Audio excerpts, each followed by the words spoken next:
Thank you so much. Honorable Shri Haribai Chowdhury. I can say Haribai Ji. Merhaba. Bilkul, Bilkul. Your Excellencies, ladies and gentlemen. Let me first say that for me it's a big pleasure and indeed an honor to join you in this event. This is an important event organized by ASSOCHAM. ASSOCHAM, one of the largest and oldest apex chambers of commerce and industry in India.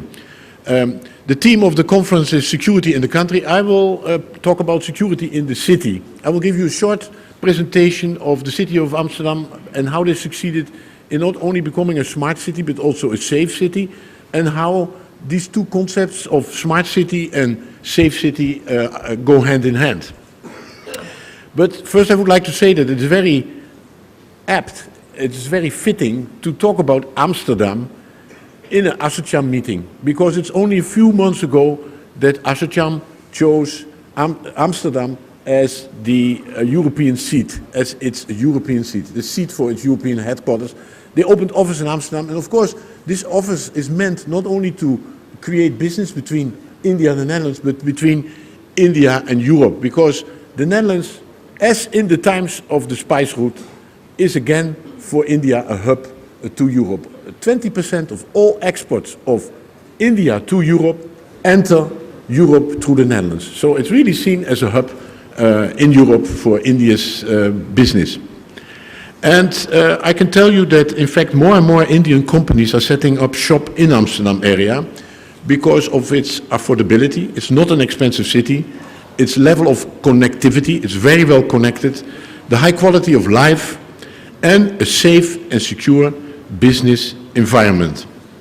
At the moment, expats from India are the fastest growing group of expats in Amsterdam, representing companies like Tata Consultancy Services, Cognizant, Sun Pharma and others. And we see that more and more Indian companies are setting up their Benelux or European headquarters in Amsterdam.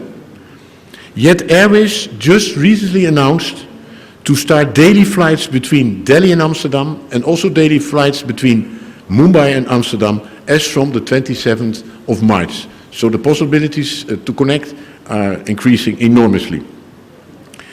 Let me give you, before we go to the securing the city, to some basic facts on Amsterdam. With a bit more than 800,000 inhabitants, Amsterdam is not a very big city by Indian standards, of course. But at the same time, it hosts 178 different nationalities, which make it a very cosmopolitan city. Some figures: 95% of all Amsterdam households have an internet connection.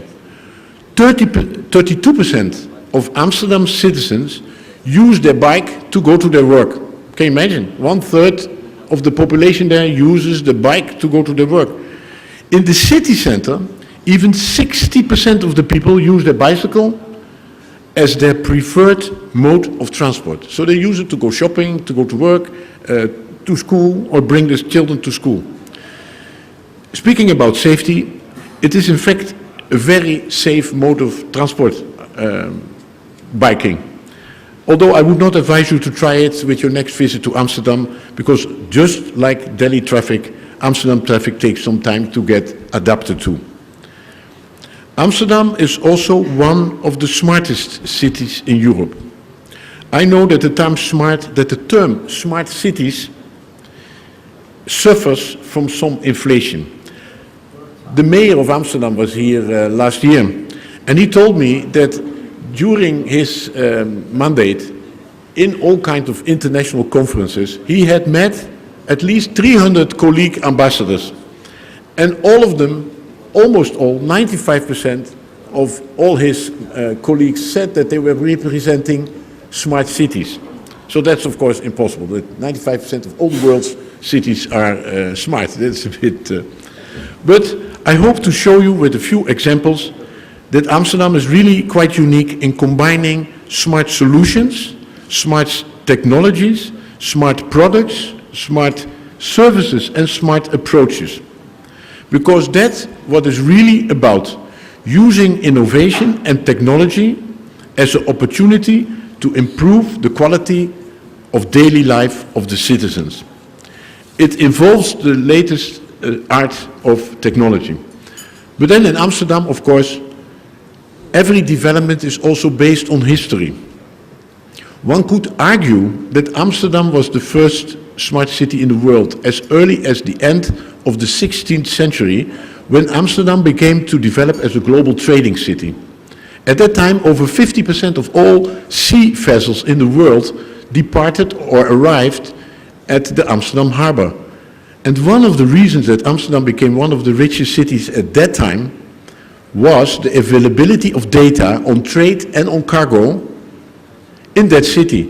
In a physical area of 400 by 400 square meters, all the information on cargo, destination and ownership of these vessels was gathered.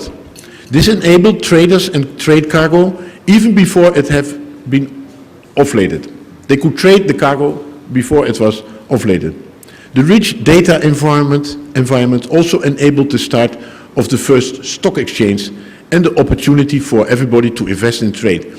Why did I start with this trade story? Because the openness of data systems and the access to data systems is a very important part of being a smart city and of being a secure and safe city. Let's move to the 21st century. Like all major cities, Amsterdam too has its share of criminal activities. Think about burglaries, traffic violations, but also about the more serious forms of crime like organized criminal groups, prostitution, and increasingly radicalization.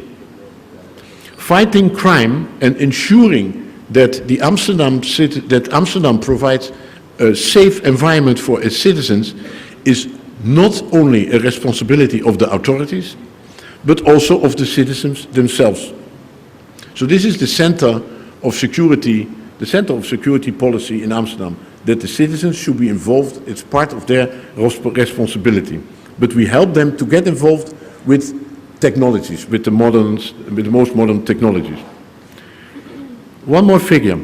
The number of street robberies dropped by 16% in the last year, and the number of murders dropped by roughly the same number, by 15%. How did that happen? Like I said, in Amsterdam we have seen that citizens' engagement is a key factor, and that people themselves can play a huge role in bringing down crime levels in major cities like Amsterdam. But it is not only about citizens' engagement, but also about smart technical electronic solutions, and I will give you some examples. First of all, is the most obvious, is camera monitoring. Over recent years, the number of cameras and other mass surveillance systems has grown enormously. No one knows the exact number, but it is estimated that at the moment there are more than 1 million surveillance cameras operating in the Netherlands, of which it is estimated that more than 95% is used by individuals and by private business. So there you see part of the responsibility of the private sector. In cities like Amsterdam, it is almost impossible to walk in the city center without being monitored on one or the other camera. This has contributed quite a lot to the drop in crime levels, although it also is raising questions about privacy and proportionality. In other words, how much surveillance is acceptable? But we also use other means of surveillance in the cities, like, for example, facial recognition in metro stations, which helps to identify people who have been banned from using public transport. So we have systems that can recognize them, facial recognition, and they will not board a train or a bus. The second one is a very original one. Another technical solution that being used is smart street lighting. At this moment, this is being tested in the southeast of the city, where we have a cluster of football stadium, concert hall, shopping district, offices and residential areas. The smart street light system allows you to adapt the intensity of light to different levels of darkness. On a moonlit night, you will need less light than on a pitch dark night. This is not only more safe, It not only adds to safety, but it's also saving a lot of energy cost. The system can also work with different colors, whereby, for instance, a row of streetlights in a specific color can help to direct large groups of people and therefore can act as a crowd control measure. And that is a very much more secure way of having large crowds concentrating on a small place. Philips Electronics, the Dutch company that is also a household name here in India, is one of the global frontrunners when it comes to smart street lighting. A third technical solution where the Netherlands and India work together is dynamic traffic control. With advanced software systems, we are now not only able to manage and monitor traffic, but also to predict traffic problems like traffic jams, congestion and speeding. In fact, much of the software we use in the Netherlands is being developed here in India in Trivandrum. Traffic flows in Amsterdam and other parts of the Netherlands are being monitored and guided from Trivandrum in India. And I think that no driver in Holland has any idea that this is happening from the south of India. As a final example, let me mention the open data system that is being used in Amsterdam. Every citizen in Amsterdam can download an app that shows crucial data on a whole range of issues, like where can I find free parking? Where is the nearest toilet? What is the nearest hospital? Where is the nearest police station? But the app can also be used to report suspicious or criminal activity. With your app, if you see something strange, you can report it to the police. It's immediately there. Experience over recent years has shown that this also helps a lot in bringing down crime levels. I gave you these examples of technical solutions to demonstrate how Amsterdam is using smart technology in its ambition to become an even safer city. As I said at the outset, smart and safe cities are two sides of the same coin. In Amsterdam, the approach to smart cities and safe cities is based on 4 pillars. The same pillars that help us to fight crime. First is openness. Open data, open infrastructure, and open sharing of information are very important. Like the data on the cargo, which I mentioned in the beginning, that helped us to trade in the 17th century, access to data and the possibility to contribute to that data for the citizen now brings down the levels of crime. The second is entrepreneurship. New technologies lead to new solutions and new businesses that help in our fight against crime. And here we can learn from India. India, which has entrepreneurship and innovation in its DNA. The third is collaboration. We can learn from each other.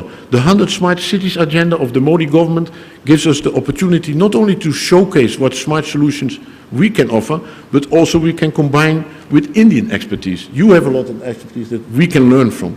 Think about dynamic traffic control systems that I mentioned, conceived in the Netherlands, further developed by smart engineers in India, and now being implemented in the Netherlands, and it's also going to be implemented in India. Finally, inclusivity.